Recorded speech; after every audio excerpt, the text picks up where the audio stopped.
बिस्मिल्लाहिर्रहमानिर्रहीम। व्यूअर्स अस्सलाम वालेकुम वरहमतुल्लाहि वबरकातुहू। आप सबका इस्तकबाल है चैनल विन के स्पेशल प्रोग्राम एक मुलाकात डॉक्टर के साथ सीज़न 2 में। व्यूअर्स, हमने कहानियों में अक्सर सुना है कि जब दिल किसी शय पे आ जाता है तब बेकाबू हो जाता है, लेकिन आज सूरत हाल ये है कि दिल तो बात बात पे धड़कना बंद कर देता है। अगर आसपास नज़र उठाकर देखें तो heart attacks is no longer an old peoples issue. In fact जदीद रिसर्च बताती है कि there is no such thing as too young for a heart attack any more. According to the Indian Medical Association 50% of heart attacks happen to those under the age of 50। दीगर research तो ये भी बताती है कि Indians are genetically predispose to heart attacks और मौत का सबसे आम कारण भी हार्ट अटैक ही माना जाता है। तो आखिर मसला क्या है? क्यों हम इतनी तेज़ी से ज़िंदगी की जंग दिल के हाथों हार रहे हैं? मामला संजीदा है और इसीलिए आज के एपिसोड के अहम सवालों में हम ये देखेंगे कि क्या हार्ट अटैक से बचने का कोई रास्ता है? क्या ऐसी कोई टेल टेल साइंस या वार्निंग साइंस है जिसे हम पहचान सके ताकि हम हार्ट अटैक को प्रिवेंट या सही टाइम पर ट्रीट कर सके, ताकि हम ज़िंदगी को एक और मौका दे सकें? आज के डिस्कशन को आगे बढ़ाने के लिए आज हमारे साथ स्टूडियो में मौजूद है doctor Amit Sanghvi, who has earned his doctorate of cardiology from KEM Hospital.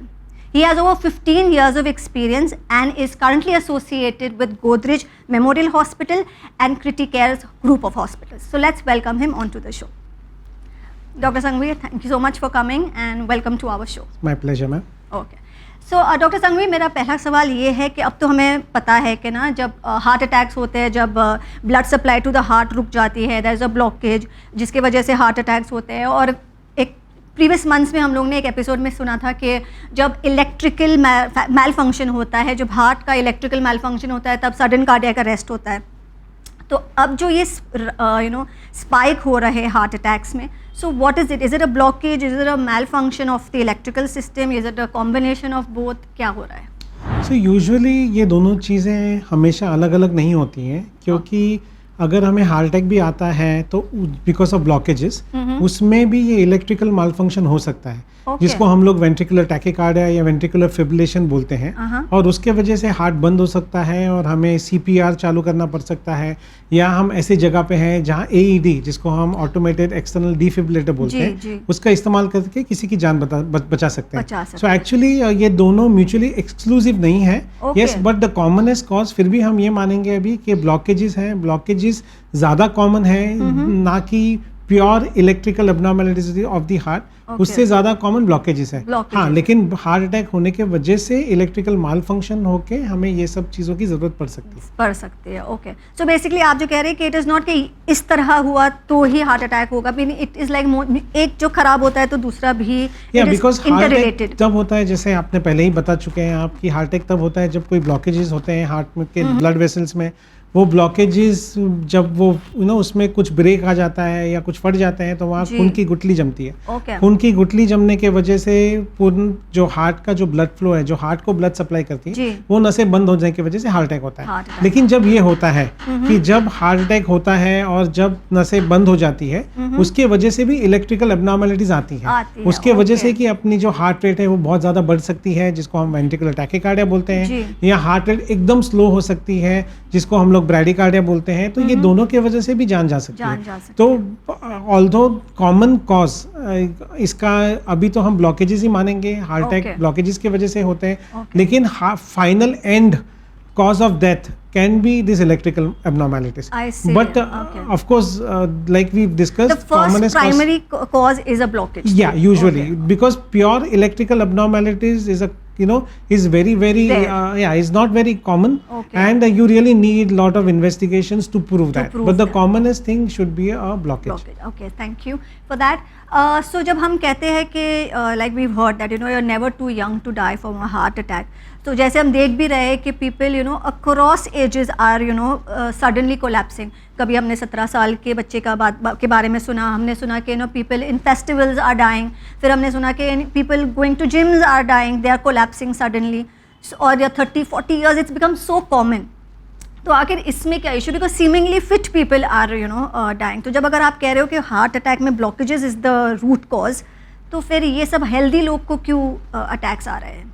Madam heart attack blockages में कुछ तो ब्रेक आता है, अंदर के जो नसें होती हैं उसमें जो ब्लॉकेज होते हैं, blockage occur because of cholesterol deposition. So वो कोलेस्ट्रॉल डिपोजिशन से हम लोग बोलते हैं प्लाक बनता है। जब ये प्लाक फट जाता है अंदर से, तभी वहाँ खून की गांठ और गुठली जमने के वजह से ब्लॉकेज होते हैं। Now it is not necessary that your blockages have to be very advanced like 70 or 80%. Even sometimes 20-30% blockages can also break and lead to a heart attack.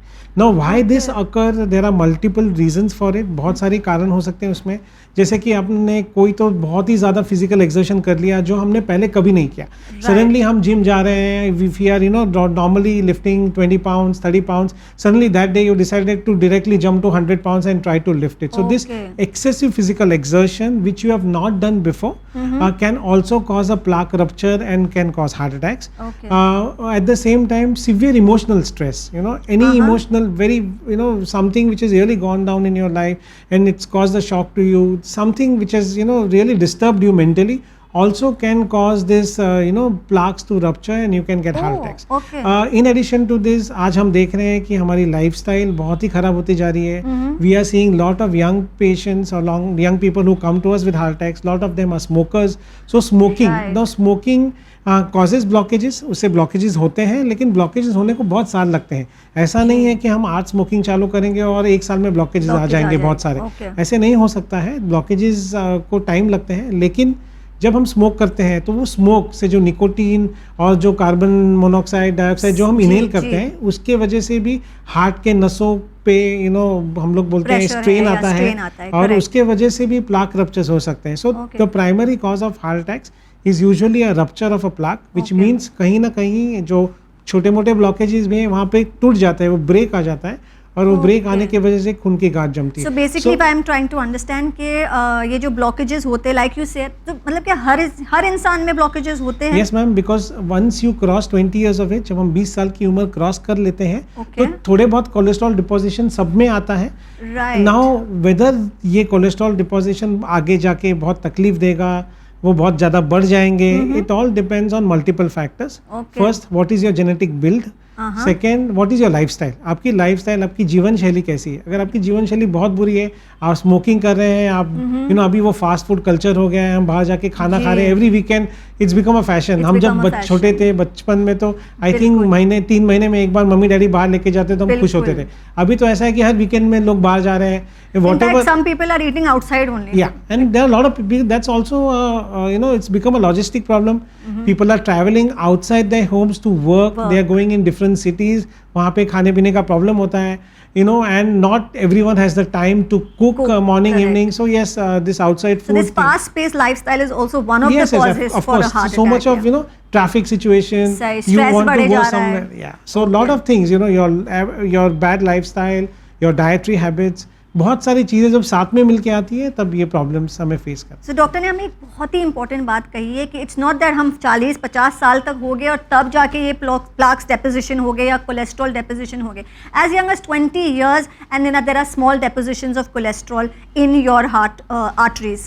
They are magnified or amplified because of your lifestyle. फिर हम बाहर का खाना खा रहे हैं, हम smoking कर रहे हैं, हमारे ऑब्वियसली स्ट्रेस इज समथिंग जो हम हर किसी इंसान की ज़िंदगी में स्ट्रेस है। तो ये सब फैक्टर्स भी these are the reasons जहाँ हमें ये प्लाक्स रप्चर हो सकते हैं और हमें हार्ट अटैक हो सकता है। So according to the doctor everyone is at risk for a heart attack, right? Yep. Okay, so my next question to you is कि अभी एक मैंने न्यूज़ में सुना था कि ICMR और एपेक्स रिसर्च बॉडी, उन्होंने कहा था कि उनके रिसर्च के हिसाब से कि जिन लोगों को कोविड-19 के सीवियर सिम्टम्स हुए थे और वो रिकवर हो चुके, they are also susceptible to a higher risk of heart attacks. तो ये बात मतलब can you explain that to us? So COVID-19 was a very different virus. उसके वजह से बहुत सारी तकलीफ़ें हुई हैं लोगों को, क्या severe lung issues. In fact, there was a study of patients who had COVID-19 and उन्होंने cardiac MRI किया है और उसमें ऐसा बोला है कि almost 70% or more patients with COVID-19 had some cardiac involvement, right? Okay. On the heart. Of course, most of it is reversible. आपका COVID-19 infection खत्म हो जाता है, ये सब reverse हो जाता है। लेकिन why COVID-19? Any bad infection in the body releases certain inflammatory mediators in the body. So कोई भी इन्फेक्शन खराब है, और कोविड-19 we know was very very severe in some patients, even where it did not cause too many symptoms, even those patients still are suffering from what we call as long covid. Correct. They still feel fatigued, they still feel breathless. उनकी जिंदगी पूरी normal नहीं हुई है अभी. So long covid is definitely there, why it happens no one knows, लेकिन वो है. So it caused lot of inflammatory biomarker release in the body. So उसमें इतना सारा inflammatory markers release हुआ कि उसके वजह से उस समय भी हमने heart attacks देखे हैं. I had a patient when I was working in COVID in Godrej Hospital. We had a young patient who presented with a heart attack. हमने उनको इंजेक्शन देना पड़ा, और हमने इंजेक्शन देने के बाद वो रिजॉल्व हो गया, वो घर पे चले गए, और उसके बाद जब 1 महीने के बाद हमने उनका एंजियोग्राफी CT एंजियो कराया तो उसमें कोई ब्लॉकेज निकला नहीं. So that means this heart attack was not caused by blockages, it was caused because जो इन्फ्लेमेटरी मार्कर्स रिलीज होते हैं उसके वजह से there was blood clot abnormality formation in, so there was lot of blood clots in the body, and because of that unfortunately it happened in the heart vessel, and you got a heart attack. So this patient did not have any other risk factors. उनको diabetes नहीं था, blood pressure नहीं था, family history नहीं था, he was not a smoker, but yes, he got a heart attack because at that particular time it became what we call as a procoagulatory stage in the body. इतने सारे inflammatory markers निकले, उसके वजह से जो खून की गांठ जमी उसके वजह से. So acute COVID में भी देखा है हमने. Some patients are coming to us with heart attacks who had severe COVID before. But really, is it related to only COVID, or is it related to our genetics? Say that COVID-19 is one of the reasons. I mean, every COVID patient has to be warned, or it's not like that. It's not like that, definitely, because जब आपको COVID हुआ तभी attack आया, तो हम बोल सकते हैं कि ये COVID की वजह से हुआ रहेगा because of all these things that we discussed. लेकिन अभी वो सिर्फ COVID, because अभी भी लोग अपने लाइफस्टाइल नहीं सुधार रहे हैं. We are still not learning from वो मिस्टेक्स. तो अगर वो नहीं कर रहे तो उसको सिर्फ कोविड को ब्लेम करना. अभी ऐसा हो गया है कि it's become a thing that कुछ भी हुआ तो कोविड-19 को ब्लेम कर रहे हैं. तो वैसा नहीं होना चाहिए. We should also we have to introspect. हमको देखना पड़ेगा अंदर. सो जैसे आपने कहा कि वेदर इट्स कोविड-19 और एनी अदर इन्फेक्शन, क्योंकि ये इतना इन्फ्लेमेशन बॉडी में बढ़ा देता है कि this can also be a cause for an heart attack. Yes. So my next question is, हमने ये भी सुना है कि सीजनल सीजन्स चेंज होते हैं जिसकी वजह से हार्ट अटैक्स की फ्रीक्वेंसी बढ़ जाती है. So specially if it's winter there is more reports of heart attacks happening, या इवन ड्यूरिंग द डे हमने सुना है कि रात है या सुबह है, something of that sort. So what is it? Do seasons और days matter? I think seasons don't make that much of a difference in heart attacks. We see heart attacks in every season. We don't call cardiac problem a seasonal event. Unlike lung issues, जिसको asthma है, उनको मालूम है कि बहुत ठंडी हो गई, pollution हो गया, तो उसकी वजह से होता है. लेकिन we also know that now there is a study which has shown that अगर आप कंटिन्यूसली एयर पोल्यूशन को एक्सपोज है तो उसके वजह से भी आपको हार्ट के प्रॉब्लम्स हो सकते हैं. So now Bombay air quality is becoming bad, Delhi was already bad from before. So that might be one of the reasons why we might be getting a little more cardiac problems winter में. लेकिन as such seasonal हम लोग नहीं बोलते हैं. हाँ, ये ज़रूर बताया गया, ये ज़रूर है कि जो काफ़ी हार्ट अटैक्स अर्ली मॉर्निंग आते हैं, सुबह 3 और 6-7 बजे के बीच में, हमने ऐसे देखे हैं कि हार्ट अटैक्स कभी कभी ज़्यादा आते हैं. And that's because of those hormonal changes, जो कॉर्टिजोल लेवल फ्लक्चुएशंस होता है, शायद उसके वजह से होते हैं. बट अभी तो ऐसा हो गया है कि हम हर टाइम पे, means we are seeing heart attacks at every time of the day, and we are seeing heart attacks in every season. So I will not say that it is seasonal. मतलब जैसे आपने कहा कि hormonal issues की वजह से भी heart attacks आ सकते हैं. Yeah. Okay, so is it like more prevalent in men, women? क्योंकि hormonal issues are more related to women issues. Yeah, but hormones means, I mean, what I was talking about more about is your cortisol levels and all. So that is what causes it, not hormones. In the not like male hormones, female hormones. But definitely लड़कों में ये बीमारी ज़्यादा पाई जाती है लड़कियों से. Females are protected till 50 years of age. जैसे because you have estrogen. So when your estrogen hormone, which is very very high in females, protects you. But once the estrogen level starts dropping beyond 50, your heart attack risk increases. In fact, once a lady, means आपकी उम्र अगर 60 साल के ऊपर है और आप महिला हैं, तो आपका रिस्क एक आदमी के जितना हो जाता है. तो once you cross 60 or 65 years of age, आपका रिस्क ऑलमोस्ट इक्वल हो जाता है. सो दैट्स वाई बहुत ही इन द लास्ट हमारे 15, 17, 18 साल से जो मैं कार्डियोलॉजी प्रैक्टिस कर रहा हूँ, बहुत कम महिलाएं हैं जिनकी उम्र 50 के नीचे हैं जिसमें हार्ट अटैक से आए, जिनको हमको एंजियोप्लास्टी करना पड़ा, स्टेंट बिठाना पड़ा. तो ये बहुत कम है. उनके ही प्रपोर्शन में अगर हम मेल्स देखते हैं तो we see males as young as 18, 20, 25 years of age. But ये महिलाओं में बहुत ही रेयर है. Okay, so in a way female hormones are protecting the females and men are more at risk. Yes, that's why in fact I can give you an example. I had a lady जिनका मुझे angiography plastic करना पड़ा. That lady had early menopause. So she had menopause at the age of 32, 33. But उन्होंने कभी treatment लिया, उनको लगा कि ये ठीक है, हो गया, बंद हो गया, ठीक ही है, अभी तकलीफ नहीं है.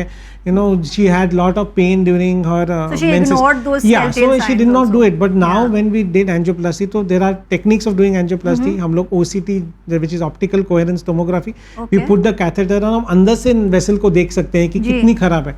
तो although मैंने स्टेंट बहुत कम जगह पे किया बिकॉज वहाँ पे ब्लॉक बहुत ज़्यादा था, लेकिन उनकी काफ़ी नसें खराब थी नीचे से. और उनको मैंने बोला है कि आपको बहुत परहेजी करनी पड़ेगी, आपको बहुत ध्यान रखना पड़ेगा, नहीं तो ऐसा हो सकता है कि आगे चल के आपको ज़्यादा स्टेंट्स लगे या आपको बाईपास भी जाना पड़े. Because and this is all because she lost the hormones very early. Wow. So meaning it's such a kudrati, it's like there's a protection for women. Wow. So okay, my next question is, हालांकि हमने हमेशा सुना है कि heart attacks is like a silent killer, लेकिन क्या ये सही है? और does the body give you like there are red flags, there are telltale signs जो बताता है बॉडी हमें आगाह करने की कोशिश कर रहा है कि my the heart is not working or functioning properly? Yes, so most of the times heart attack patient जो आते हैं हमारे पास वो अचानक से आते हैं, उनको acute symptoms होते हैं, severe chest pain हो जाता है, breathlessness हो जाता है, उनकी सांस फूलने लगती है, बहुत सीने में दर्द होता है, पीछे दर्द होता है, और वो अचानक से आते हैं, या जबड़े में पेन होता है. तो ये सब अचानक से आते हैं और तब समझता है कि उनको हार्ट अटैक आया है. लेकिन ऑलमोस्ट 20 से 30% लोगों में बॉडी आपको साइन देती है, सिम्टम्स देते हैं. तो हार्ट अटैक आने के ऑलमोस्ट 7-8 दिन पहले या 10 दिन पहले से ऐसे हो सकता है कि आप जब चल रहे हैं तो आपको सांस ज़्यादा फूल रही है, जो पहले फूल रही थी उससे ज़्यादा फूल रही है, या आपको थोड़ा सा सीने में अनईजीनेस हो रहा है, थोड़ा सा सेंटर ऑफ द चेस्ट में पेन हो रहा है जब चल रहे हैं, और आप बैठते हैं तो चले जाते हैं. तो ये टेल साइंस ऑलमोस्ट एटलीस्ट मेरे प्रैक्टिस में ऑलमोस्ट 30% पेशेंट्स में देखे हैं हमने. और प्रॉब्लम ऐसा है कि हम ये साइंस और सिम्टम्स को इग्नोर करते हैं बिकॉज हमें ऐसा लगता है कि हमें कोई बीमारी हो ही नहीं सकती, और ऐसे हम फिट हैं, हम वी आर क्लाइंबिंग स्टेयर्स, हम सब कर रहे हैं. लेकिन ये जो सिम्टम्स हैं उसको थोड़ा नज़रअंदाज किया जाता है और उसके वजह से भी प्रोग्रेस सेल्फ डायग्नोसिस करते हैं. हाँ, अगर जल रहा है तो एसिडिटी हो गई है या गैस हो गया है मुझे, समथिंग बहुत कॉमन है. Patients keep on taking antacids, अभी ओवर द काउंटर मेडिसिन ले लेते हैं, और फिर उनको थोड़ा ठीक लगता है, नहीं लगता है, लेकिन उनको लगता है हो जाएगा, बट जब तक हो जाता है तब तक तो the patient has already landed up with a heart attack. Okay, so ये बहुत ही इंपॉर्टेंट बात कही है डॉक्टर ने कि अगर हमें हार्ट अटैक से बचना है तो we have to pay attention to our body. अगर ये मामूली सी चीज़ें हैं, जो जलन हो रहा है या सांस फूल रही है या पेन हो रहा है different parts of your body, B it your jaw, B it your shoulder, B it your chest, लेकिन हमें खुद को या ऐसे नज़रअंदाज नहीं करना है. We have to always go and check with our experts, because अगर आप सही टाइम पर गए तो you can actually prevent a heart attack, right. So मेरा नेक्स्ट क्वेश्चन ये है कि we've heard that किसी को भी हो रहा है heart attack, it's not that these kind of people we can't signal out कि he is at risk or he is not at risk, लेकिन still are there some people who are more prone. हमने ये भी सुना है कि Indians are genetically predisposed. तो एक तो क्या कोई genetic mutation हो गया है, what has happened कि Indians are more prone, and are there more people who are more risk, मतलब ये कहेंगे कि ये लोग को ज़्यादा ध्यान रखना चाहिए. So Southeast Asian population, where India is part of that, we are genetically more prone to get heart attacks. We have our genetic build is like that. So हमारे में HDL, जिसको हम गुड कोलेस्ट्रॉल भी बोलते हैं, उसकी मात्रा कम होती है जेनेटिकली, और उसके वजह से जो बाकी लोगों को प्रोटेक्शन मिलता है वो प्रोटेक्शन शायद हमें कम मिलता है. So that is one thing, right. Also अभी ऐसा हो गया है कि जब हम देखते हैं कि भाई किसी को हार्ट अटैक आ सकता है तो हम रिस्क फैक्टर्स ढूंढते हैं. ये ऐसे कोई रेड फ्लैग्स है, ऐसे कोई डिजीजेज है, ऐसी कोई बीमारी है अपने को जिसके वजह से हार्ट अटैक आने का जो चांस है वो बढ़ जाता है. तो ऐसे हम लोग जब बोलते हैं तो we talk about modifiable risk factors and non modifiable. Non modifiable risk factors वो होते हैं जिसको हम कुछ कर नहीं सकते. हम कितनी भी अपनी लाइफस्टाइल जीवन शैली बदले, कितने भी हम ध्यान रखें, लेकिन ये रिस्क फैक्टर्स तो होते ही हैं, Right. उसको हम लोग बदल नहीं सकते। Right. जैसे कि अगर आपको फैमिली हिस्ट्री है, अगर आपको स्ट्रॉन्ग फैमिली हिस्ट्री, आपके माता पिताजी में से किसी को हार्ट अटैक आया है, आपके बड़े भाई बहन को हार्ट अटैक आया है, तो Okay. आपको हार्ट अटैक आने का रिस्क बढ़ जाता है। Okay. अगर So this is only immediate family member. ऐसा नहीं कि Immediate family. generations. Generation also. I have patients who had grandfather had a heart attack, whose father had a heart attack, and now the Oh, patient has landed up with a okay, problem. okay. So generation wise भी, so it can be maternal, it can be paternal, you know, Okay. माँ के side से हो सकता है, पिताजी के side से, Okay. या कभी कभी सिबलिंग्स का होता है, तो फादर को होता है, एल्डर ब्रदर को होता है, और देन फिर अपनी को भी तकलीफ होती है। लेकिन सही। This are red flags. Okay. अगर आपको मालूम है कि आपको फैमिली हिस्ट्री आपकी बहुत स्ट्रांग है, अगर हम इसमें अपनी लाइफस्टाइल को चेंज करें तो एटलीस्ट आने वाला है वो आएगा, लेकिन at least we can delay Delay it, and we are aware of the symptoms and we can treat ourselves before we reach the stage and of हम लोग नो मतलब ज्यादा आगाह रह गए कि हमें ऐसी कोई साइंस हुई और हमको मालूम है ना कि हमें ऑलरेडी हमारा रिस्क ज्यादा है, तो हम वो सब नहीं करेंगे नहीं जिसके करेंगे, वी विल नॉट बिल्कुल। Smoke, will eat better, will exercise. Correct. तो अगर ये सब हम करेंगे तो शायद अपना रिस्क कम कर सकता है। सही। Then there are other non modifiable risk factors like age. जैसे उम्र बढ़ेगी हार्ट अटैक का रिस्क बढ़ता बिल्कुल, है। okay. अब उम्र बढ़ने से कोई रोक नहीं कोई रोक सकता है, नहीं तो वो सकता तो होने वाला है।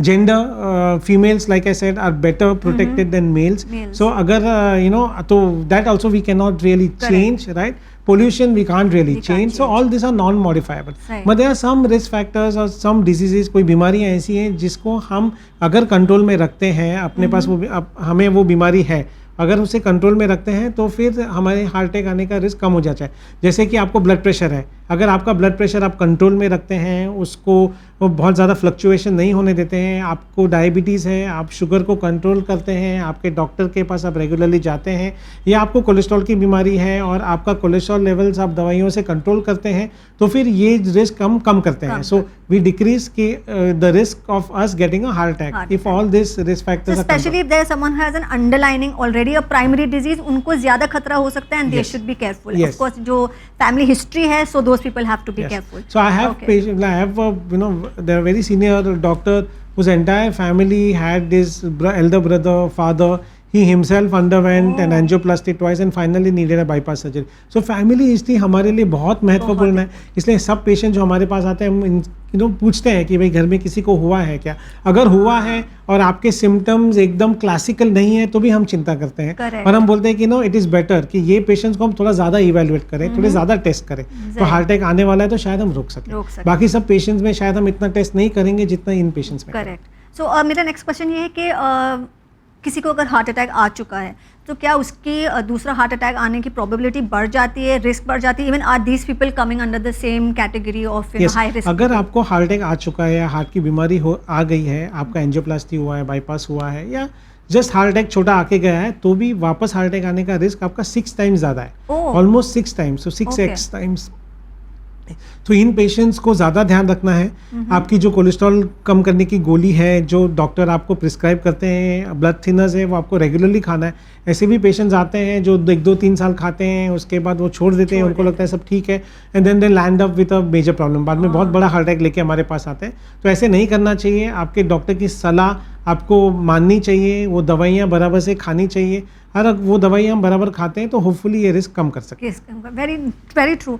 स्पेशली एक तो अगर आप रिस्क जोन में हो तो इट इज़ वेरी इंपॉर्टेंट कि आप अपनी लाइफस्टाइल पहले बदलें, एंड यू मेक श्योर कि अगर आपको ऐसी कोई सिम्टम्स हो रही है जो दे टेल साइंस कि आपको अटैक हो सकता है, specially if you have a family history, because we are genetically predispose, आपके रिस्क बढ़ जाते हैं। If you have underlining diseases you have to be more careful. And of course अगर आप मेडिकेशन पे ऑलरेडी है, अगर आपको हार्ट अटैक आ चुका है तो आपको मेडिसिन के मामले में ना दरकार, you have to be very careful and you do not have to take that for granted. So sir I want to know what is the golden hour? हमने हमेशा सुना है कि अगर ये गोल्डन आवर जो होता है इसमें हार्ट अटैक्स प्रिवेंट हो सकते हैं, you can reverse it, you can in fact cure that patient और treat that patient. So what is this golden hour? So golden hour ये कॉन्सेप्ट तब आया, ये बहुत सालों से है। The first hour after you start getting symptoms, that is severe chest pain, jaw pain, uneasiness, shoulder pain at rest, उसके बाद सिम्टम्स चालू होने के बाद का जो पहला घंटा है वो बहुत महत्वपूर्ण होता है। This is because heart actually is an and organ, and organ मतलब अगर हार्ट डैमेज हो गया तो वो रीजनरेट नहीं हो सकता है। Correct. जैसे कि ब्रेन एंड ऑर्गन है, वो रीजनरेट नहीं होता नहीं है। हो सकता। हमारा लिवर प्योरली एंड ऑर्गन नहीं है, because some part of liver even if it gets damage can regenerate. Correct. लेकिन हार्ट ऐसा नहीं है, एक बार डैमेज हो गया तो हम उसको रिवर्स नहीं कर सकते। इसके लिए हमारा काम जो है, इसमें जिनको हार्ट की बीमारियां हैं, हार्ट अटैक आ रहे हैं, उसमें सबसे महत्वपूर्ण काम यह है कि पहले घंटे में अगर हम उनको ट्रीटमेंट जल्दी से देते हैं और वो हार्ट अटैक की जो कंडीशन को रिवर्स करते हैं तो हार्ट डैमेज कम होगा। Okay. और जितना हार्ट डैमेज कम होगा उतना आपका जो हम लोग इजेक्शन फ्रैक्शन बोलते हैं, which is a fraction of the blood that the heart throws out with each beat, Okay. वो प्रिजर्व रहेगा। और अगर हार्ट फंक्शन प्रिजर्व रहेगा तो आगे चल के आपको सांस फूलने की तकलीफ, फटीग, आपकी काम करने की क्षमता, ये सब कम नहीं होगी। Okay. सो इसके वजह से ये गोल्डन आवर बहुत इंपॉर्टेंट है। पहले घंटे में अगर पेशेंट हमारे पास आता है तो उसका जो, अगर हम लोग 1 घंटे के अंदर ट्रीटमेंट दे सकते हैं तो वो बहुत ही अच्छा होता है। लेकिन इसमें मोस्ट इंपॉर्टेंट है कि पेशेंट को 1 घंटे में डॉक्टर के पास जाना चाहिए। प्रॉब्लम क्या हो जाता है कि अगर पेशेंट को तकलीफ हो रहा है तो पहले वो घरगुती कुछ इलाज ट्राई करता है। तो मैं मेरे सब पेशेंट्स या उनके रिलेटिव्स को भी यही बोलता हूँ कि अगर आपको चेस्ट पेन हो रहा है, आपने कुछ एंटासिड ले लिया, जेलुसिल ले लिया घर पे, अगर वो ठीक नहीं हो रहा है 20-25 मिनट में, आप प्लीज़ आपके पास के डॉक्टर के पास चले जाइए, हॉस्पिटल में चले जाइए, ईसीजी निकाल दीजिए, आपके बायोमार्कर्स का टेस्ट कर लेंगे। अगर उसमें से कुछ खराबी आता है, आपको एडमिट करके अगर हम हार्ट अटैक चालू होने से पहले या जस्ट चालू होने पे आपका इलाज कर सकते हैं तो आपका हार्ट फंक्शन अच्छी तरह से प्रिजर्व रहेगा और आगे चल के तकलीफ होने के चांसेस कम हो जाते हैं। So when you say golden hour, it's not के हार्ट अटैक के बाद का 1 घंटा, it's like before once you get the symptoms. Yeah, because that is the period where your heart अभी तक पूरी तरह से डैमेज नहीं हुआ है और ऐसे कंडीशन में हम डैमेज को प्रिवेंट कर सकते हैं। Right. जैसे कि गोल्डन आवर में अगर पेशेंट हमारे पास आता है तो हमारे पास दोनों ऑप्शन होते हैं। हम ब्लड थिनिंग इंजेक्शन, जिसको क्लॉट बर्स्टिंग बोलते हैं या थ्रोम्बोलिसिस बोलते हैं, वो दे सकते हैं। या आप ऐसे हॉस्पिटल में गए हैं जहाँ सभी सुविधाएं, आधुनिक सुविधाएं हैं, तो वहाँ पे हम आपको इमरजेंसी हार्ट अटैक चालू होने के वक्त भी इमरजेंसी एंजियोग्राफी, एंजियोप्लास्टी के लिए ले सकते हैं। और इनफैक्ट अगर हम क्विकली एंजियोप्लास्टी करते हैं, अगर आधे 1 घंटे में आपको ट्रीटमेंट दे सकते हैं अच्छी तरह से, तो आगे चल के आपका हार्ट फंक्शन प्रिजर्व रहेगा और आपकी आगे की लाइफ जो है वो ज़्यादा स्मूथ हो जाएगी। राइट। सो डॉक्टर ने कहा कि इट्स वेरी इंपॉर्टेंट कि अगर आप golden hour and that is as soon as you start experiencing symptoms, अगर आप वो सिम्टम्स के टाइम पर ही अगर आप डॉक्टर के साथ रब्ता कर लेते हैं तो आपके हार्ट के जो फंक्शंस है वो प्रिजर्व हो सकते हैं and you can live a better quality of life because आपने ना सही टाइम पर ट्रीटमेंट लिया है। सो ये this is one that golden hour to prevent a heart attack. लेकिन ये जो CPR है वो क्या होता है? CPR जिसको हम कार्डियोपल्मोनरी रिससिटेशन बोलते हैं, तो CPR is a way to save a patient's life if the patient has a cardiac arrest. Okay. So cardiac arrest means the heart is completely stopped and it is not working. Okay. If you don't restart the heart quickly, then all the other organs will start failing, and Correct. if you cross that 3 to 5 minutes barrier, then your brain dysfunction will start. Okay. And उसके वजह से आप अगर जान भी बच जाती है तो भी आप शायद पूरी तरह से होश में नहीं रहेंगे, या अगर रहेंगे तो भी आपको कोई रेसिडुअल ब्रेन डैमेज रहेगा। Okay. So CPR is a technique where we save patient's life by doing a cardiac massage. So where we put the both your hands on the patient's chest, and there is a way to do it. You press the patient's chest so that it dips in 2/3 of the way in the center of the chest, and you do it at a specific at a specific period, so that आप heart बंद है तो भी external compression से जब तक कोई मदद नहीं आती आपके पास, तब तक आप पेशेंट का ब्लड फ्लो, जो आगे का ब्लड फ्लो है, हार्ट एक्सटर्नल कंप्रेशन से आप चालू रख सकते हैं। उसके वजह से ऑर्गन डैमेज होना और वो सब ब्रेन डैमेज, दूसरे पार्ट्स ऑफ द बॉडी को भी ब्लड सप्लाई मिलते रहेगा। एंड ऑफ कोर्स ऐसा कुछ आप, और ये बहुत इंपॉर्टेंट है, there are lot of doctors like doctor Yash Lokhandwala from Bandra who are now creating awareness on CPR, and they are running camps of CPR among all the important people. Of course standby CPR is now a very important concept, कि आप बाजू में खड़े हैं, आपके सामने कोई patient नीचे गिर गया है तो आप कैरोटिड पल्स पे देख लीजिए, नहीं मिल रहा है तो CPR तुरंत चालू कर दीजिए, and you call for help. So that is bystander CPR. Any person can do it. CPR is not very difficult and it's very easy to learn CPR. So now there are people who are teaching CPRs to essential services, Okay. which includes police, railway police, your Right. military, your traffic police, your they're going to corporates and teaching CPR in this. So In fact, CPR में even basically बच्चों में you're just pumping the heart. Yes. Tell So them. normally, it's very difficult to calculate exactly, but Okay. at least it should be between 80 to 100 beats per minute.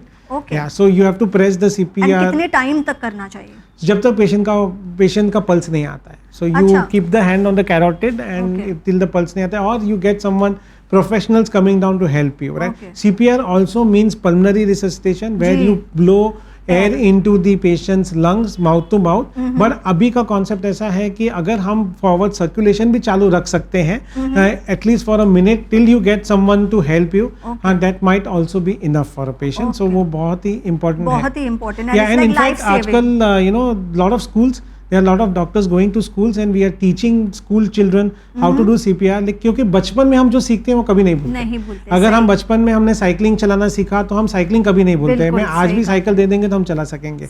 Although I have not driven a cycle since 10 years now, but you can do it. So अगर बच्चों में अगर हम ये we teach them CPR, of course, then it will be a game changer. Absolutely. And also we need more and more availabilities of AEDs, which are automated external defibrillators in public places, right, which is there abroad. So even people can normally, meaning it's very easy, just put 2 pad. There are वो आप खोलेंगे तो उसमें instructions होता है, pad लगाइए, इधर लगाइए, बटन दबाइए, दूसरा बटन दबाइए. It's very easy. That's easy. Oh, yeah, so okay. it's not and उस पे ECG का वो बीच दिखता है. अच्छा. Of course, even if you are not professionally trained, आप फिर भी वो उसका इस्तेमाल कर सकते हैं because वो बहुत easy है यूज करना.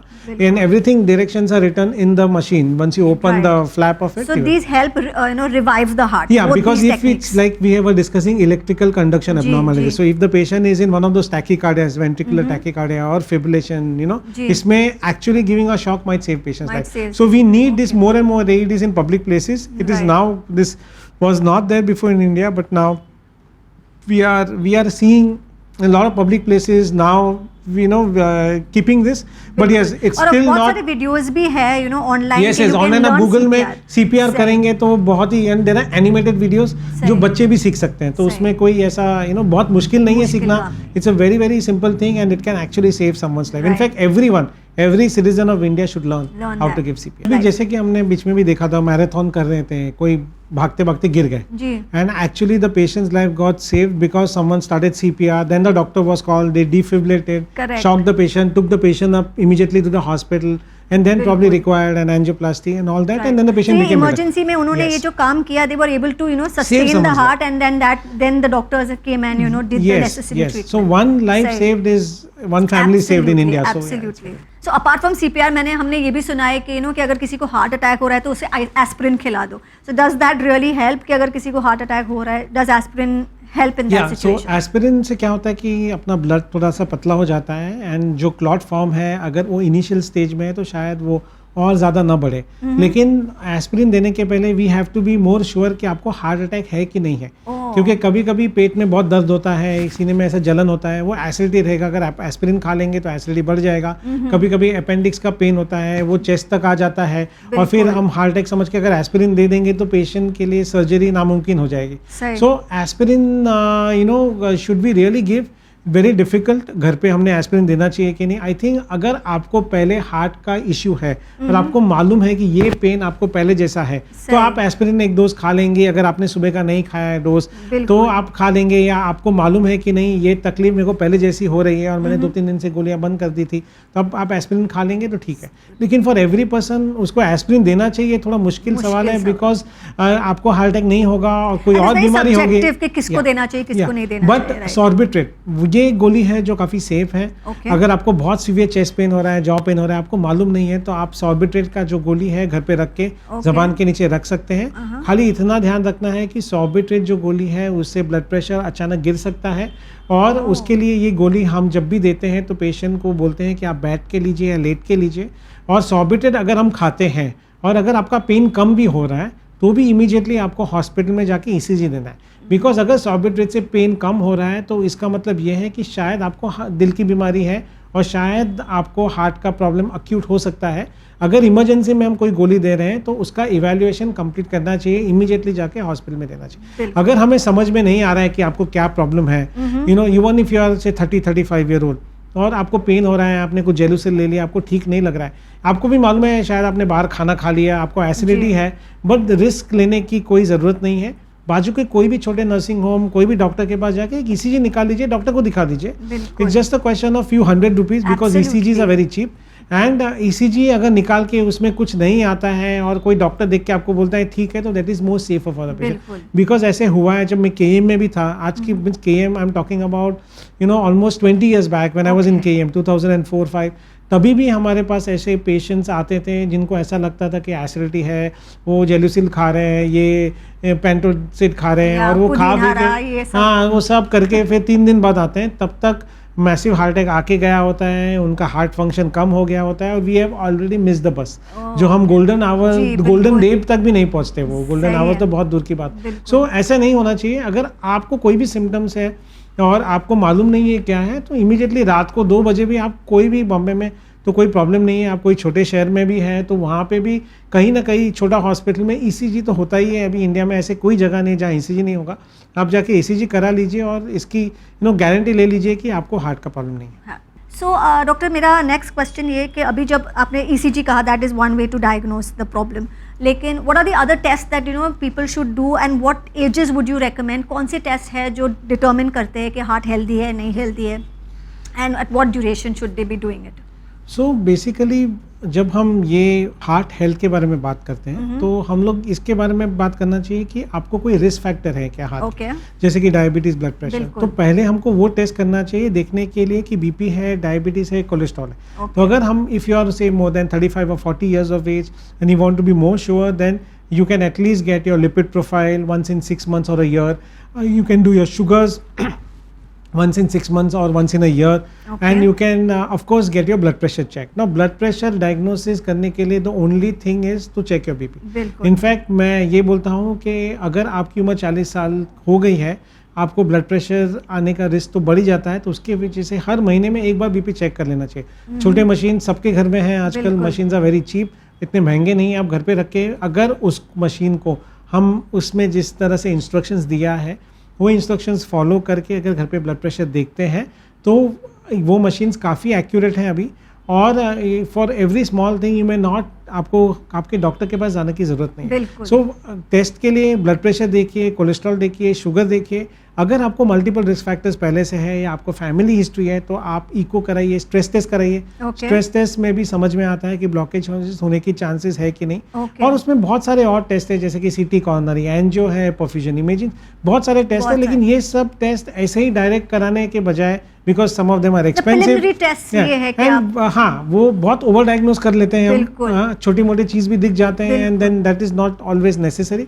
तो वो सब टेस्ट अगर कराना है तो आप किसी डॉक्टर को दिखाइए, उसके बाद कराइए। बट बेसिक जो रिस्क फैक्टर के लिए जो टेस्ट है जैसे कि कोलेस्ट्रॉल, शुगर, ब्लड प्रेशर देखना, ये सब, हीमोग्लोबिन आपका, तो ये सब जो बेसिक टेस्ट है वो तो हम आराम से कोई भी लैब में जाके हर 6 महीने में एक बार तो कराइए। So you'd recommend that every 6 months and people who are above the age of 35. Yeah, 35, 40. Yeah, we used to say 40, but now we are seeing young patients. So see, it not only depends on the age. वो ये आपकी जीवन शैली पे भी respond. So I have patients who are 50 years and who are going to gym regularly, जो सब सही कर रहे हैं और शायद उनको साल में एक बार भी कराएंगे तो ठीक है। On the other hand we have people coming to us who have a very bad lifestyle. They are in marketing, they are in sales where they have lot of parties to attend. उनकी खाने पीने, वो पूरा दिन बाहर ही खाते हैं, तो मे बी शायद उनको इवन कम उम्र में, इवन 30-32 में, बिकॉज डायबिटीज तो हम लोग चेक कर ही सकते हैं ना, उसमें तो इतना एटलीस्ट साल में एक बार तो हम कर ही सकते हैं। So I think it depends upon आपकी जीवन शैली कैसी है, आपका लाइफस्टाइल कैसा है, आपको रिस्क फैक्टर्स कैसे हैं, आपकी फैमिली हिस्ट्री कैसी, ये सब देख के हम we can decide what frequency. But once in 6 months to a year is not difficult for anyone. So thank you doctor, that was very informative. और आपने जो हमें कहा है, जो these things, these signs that we should take care of, the lifestyle that we need to follow, these things are definitely going to help us and help my audience to make sure कि हम एक healthy lifestyle जिए, because that is important. वो ही सबसे main step है to be able to prevent not only heart attack but other diseases as well. So my last question to you, is there anything you would specifically want to tell the audience? Only जैसे हमने पहले discuss किया है, आप आपके body की बात सुनिए। अगर आपको तकलीफ़ हो रहा है तो आप इमीडिएटली जाके आपके नज़दीक की डॉक्टर को मिलिए। फर्स्ट 1 आवर आफ्टर सिम्टम्स वो बहुत महत्वपूर्ण है। तो इसके लिए वो अगर आपको कोई भी सिम्टम्स हो रहे हैं जो आपको मालूम नहीं है कि ये क्यों हो रहा है, तो इमीडिएटली डॉक्टर को जाके मिलिए, उससे डिले मत करिए। और अगर आपको रिस्क फैक्टर्स है जैसे कि एडिशनल डिजीज़ है, डायबिटीज़ है, ब्लड प्रेशर है, कोलेस्ट्रॉल है, तो ये सब कंट्रोल में रखिए। आपकी लाइफस्टाइल एक्टिव रखिए। आप एवरी डे या at least 4 to 5 days a week 30 से 40 मिनट चलिए। अगर आपको चलना पसंद नहीं है तो आप स्विमिंग कर सकते हैं, आप लाइट जॉगिंग कर सकते हैं। Any aerobic exercise you can do. So any some form of exercise to keep you active. Eat healthy, incorporate more healthy foodstuffs such as fruits, raw vegetables in your diet which improve, जिसमें fibre ज़्यादा होता है तो cholesterol absorption कम हो जाता है, आपके cholesterol levels कम हो जाते हैं। At the same time active lifestyle and to look at risk factors. अगर आपको कोई रिस्क फैक्टर्स है, अगर नहीं भी है तो उनकी जांच कराते रहिए, सो दैट अगर कोई आपको डायबिटीज़ अगर जल्दी पकड़ में आता है तो उसका इलाज जल्दी करेंगे। अगर जल्दी करेंगे तो हार्ट अटैक होने की चांसेस कम हो जाएंगे। Thank you. बिल्कुल। तो यहाँ पे होता है हमारे प्रोग्राम का इख्तिताम। डॉक्टर संघवी ने हमने बहुत सारी इंपॉर्टेंट इन्फॉर्मेशन की तरफ मुतवज्जे किया है। उन्होंने कहा है कि इट्स सो इम्पॉर्टेंट कि आपकी हेल्थ आपकी ज़िम्मेदारी है। अगर आप 35 और 40 के आसपास भी हो तो इट इज़ इम्पॉर्टेंट कि आप रेगुलर चेकअप करवाएं। अगर आप के कोई अंडरलाइनिंग डिजीज़ है तो आप उनकी रिस्क फैक्टर्स को ज़रूर ध्यान में रखिए and make sure that at the first sign of any problems आप डॉक्टर के साथ रब्ता करिए और सेल्फ मेडिकेट नहीं करिए। एंड सेकेंडली आप ये करिए कि आप हेल्दी लाइफस्टाइल को फॉलो करिए। अगर आप यंग भी है तो अगर आपको ऐसी कोई डिस्कस की हुई जो वार्निंग साइंस है उसे नज़रअंदाज मत करिए।